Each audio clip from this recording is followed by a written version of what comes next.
The final stop in our whirlwind tour of the cities of India brings us to New Delhi and a stay at the iconic Imperial Hotel in the heart of the city.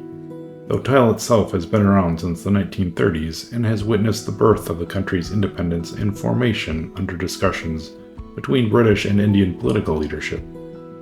In fact, key conversations among preeminent leaders representing both countries were frequently held here and were integral in shaping the new independent nation's future. Today, the Imperial is one of the most well-known five-star properties in all of India, and we were very much looking forward to our stay here. Needless to say, it did not disappoint us. Service and accommodations were all top-notch and in line with the best properties we stayed at while in India. So let's start off with a tour of our room, which was one of the basic rooms on the third floor at the end of the hallway.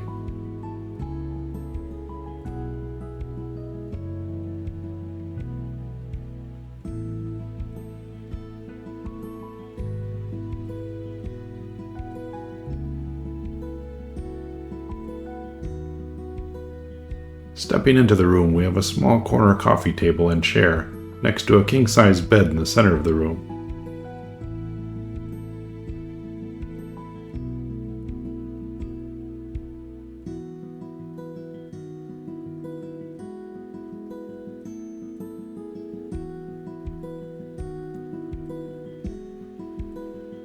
And a work desk with office chair for those of you attempting to actually get some work done.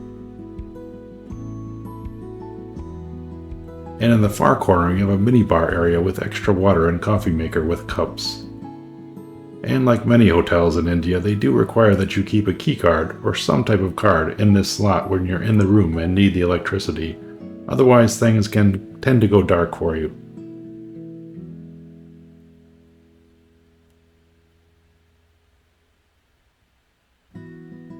Continuing with the room tour, there's a small TV on the stand next to the desk.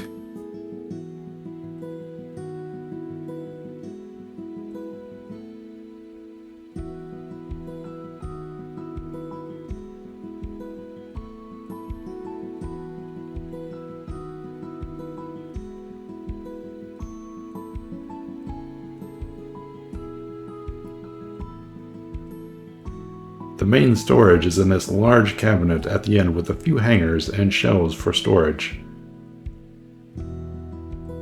Overall, it's a fairly small room, but we felt it was functional nonetheless.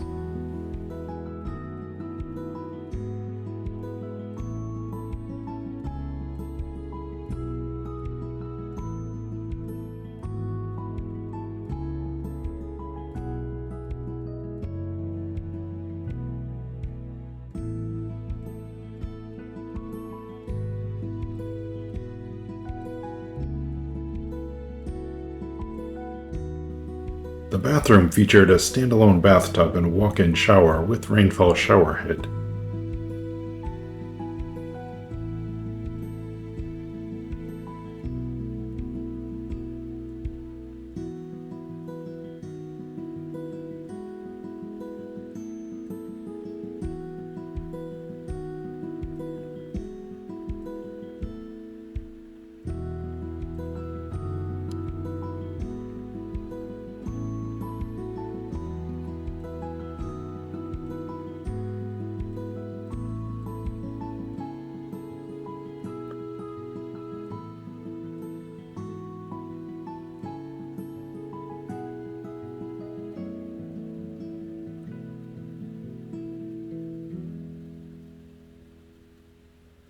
The sink area had plenty of included toiletries with a good amount of space to get ready for your day.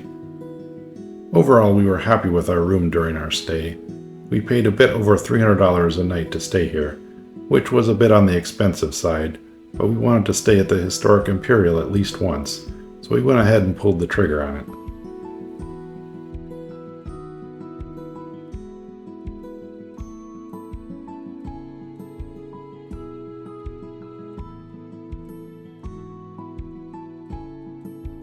Included within our rate was a daily breakfast buffet for 2 people, which included a variety of both hot and cold items from both an Indian and Western flavor. I did feel this one was also tilted a bit more towards the Indian side of things, but if you don't like that for breakfast, you'll still find plenty of other choices.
The indulgent pastries were also standout items and really differentiated this breakfast buffet from others we visited. These were kind of on another level from the typical fare we found at most of the hotel restaurants. And if your blood sugar level can take it, I recommend trying a few of these items.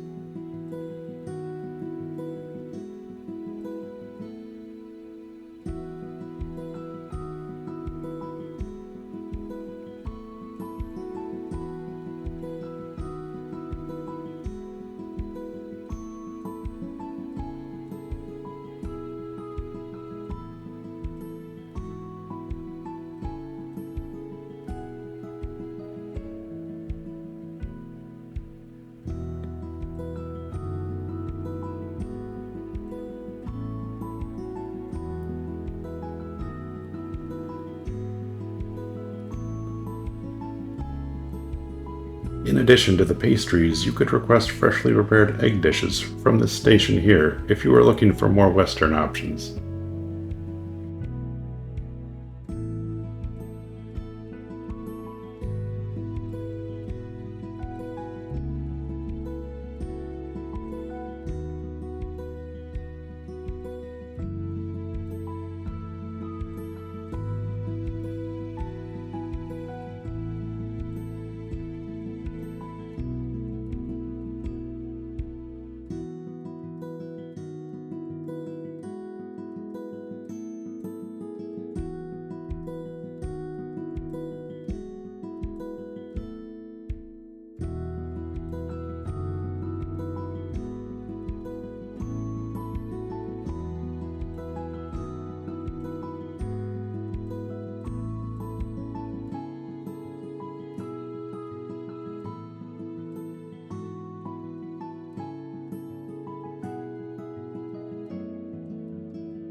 Well, that's about all for this video.